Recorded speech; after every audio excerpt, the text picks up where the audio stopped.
నేడు ఎమ్మెల్సీ అనంతబాబును పోలీసులు కస్టడీకి తీసుకోనున్నారు. కోర్టు అనుమతితో సర్పవరం పోలీసులు ఒకరోజు పోలీస్ స్టేషన్ కస్టడీకి తీసుకుని విచారించనున్నారు. డ్రైవర్ వీధి సుబ్రహ్మణ్యం హత్య ఘటనలో సాక్షులను బెదిరించిన కేసులో ఎమ్మెల్సీ అనంతబాబు రాజమండ్రి సెంట్రల్ జైల్లో రిమాండ్లో ఉన్నారు. ఇక రాజమండ్రి సెంట్రల్ జైలు నుంచి ఇవాళ మధ్యాహ్నం 12 గంటల నుంచి రేపు మధ్యాహ్నం 12 గంటల వరకు పోలీసులు కస్టడీకి తీసుకుని విచారించనున్నారు. పూర్తి వివరాల్ని మా ప్రతినిధి శ్రీరామూర్తి అందిస్తారు. శ్రీరామూర్తి. చందు, ఏదైతే వీధి సుబ్రహ్మణ్యం డ్రైవర్ వీధి సుబ్రహ్మణ్యం హత్య కేసులో ఘటనలో ఏదైతే సాక్షుల్ని బెదిరించి వారిని ప్రలోభాలకు గురి చేశారన్న కేసులో అనంతబాబు అరెస్ట్ అయ్యి రాజమండ్రి సెంట్రల్ జైల్లో ఉన్నారు. అయితే ఈ కేసుకు సంబంధించి పూర్తి విచారణ కాలేదు, ఇంకా విచారించాల్సి ఉందని చెప్పేసి సర్పవరం పోలీసులు కోర్టుకి కస్టడీకి కోరారు.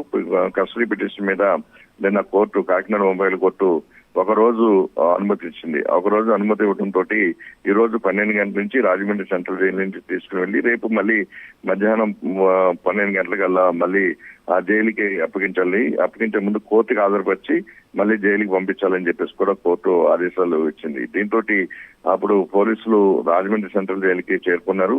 ఇక్కడ 11 గంటల తర్వాత ఇక అనంతబాబుని ఇక్కడి నుంచి కాకినాడకి తీసుకెళ్లే అవకాశం ఉంది. తీసుకెళ్లిన తర్వాత వారు ఈ కేసు విషయంలో విచారణ జరుపుతారు. ఏదైతే వీధి సుబ్రహ్మణ్యం హత్య కేసులో సంబంధించి సాక్షులను ప్రభావితం చేయడానికి వారికి ₹1,00,000 ఇవ్వజూపారని చెప్పి ఆ ₹1,00,000 కూడా పోలీసులు స్వాధీనం చేసుకోవడం, విచారణ చేయడం, ఆ తదుపరి 5 ముద్దాయిలు, అందులో 5 ముద్దాయిలు ఉంటే వారిని గుర్తించడం, దానికి సంబంధించి అనంతబాబుని అరెస్ట్ చేసి రాజమండ్రి సెంట్రల్ జైల్లో పెట్టారు. అయితే అనంతబాబు మరొకంత సమాచారాన్ని ఇవ్వలేదు, సమాచారం రాబట్టాల్సి ఉంది. అందుకోసం కస్టడీ కావాలని పోలీసు మొబైల్ కోర్టులో వేయడం తోటి నిన్న ఆ కోర్టు ఆదేశాలు ఇచ్చింది.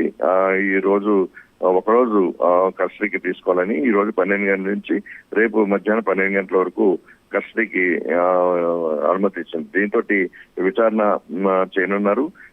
తర్వాత తీసుకొచ్చి మళ్ళీ కోర్టులో హాజరుపరిచి మళ్ళీ జైలుకి పంపనున్నారు. అయితే ఇది సంబంధించి రేపు కూడా విచారణకి సంబంధించి మెయిన్ సుప్రీంకోర్టు ఇచ్చిన బెయిల్ మీద ఈ కేసులో అనంతబాబు కొనసాగుతున్నారు. అయితే అనంతబాబు బెయిల్ ని రద్దు చేయాలి, ఈ సాక్షిని ప్రభావితం చేస్తున్నందుకు అరెస్ట్ అయిన నేపథ్యంలో నిబంధనలు కూడా బెయిల్ నిబంధనలు కూడా ఉల్లంఘించారు. అందువల్ల బెయిల్ ని రద్దు చేయాలని చెప్పేసి కూడా పోలీసులు అక్కడ ప్రత్యేక కోర్టులో కేసు వేశారు.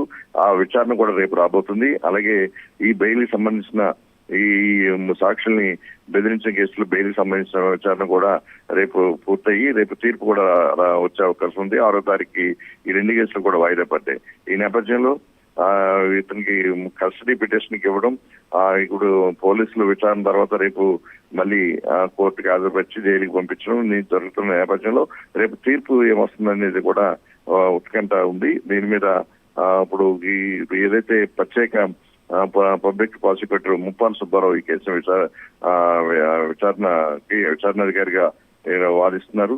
అయితే ప్రస్తుతం ఈ కేసు సంబంధించిన విషయాలు రేపు కోర్టులో ఏ విధంగా బెయిల్ రద్దు మీద, ఇతర బెయిల్ మంజూరు విషయం, మెయిన్ బెయిల్ రద్దు విషయం మీద తీర్పు ఎలా ఉంటుంది అనేది ఒక ఆసక్తి అయితే నెలకొంది. Chandu. Right, thank you Sriramurthy.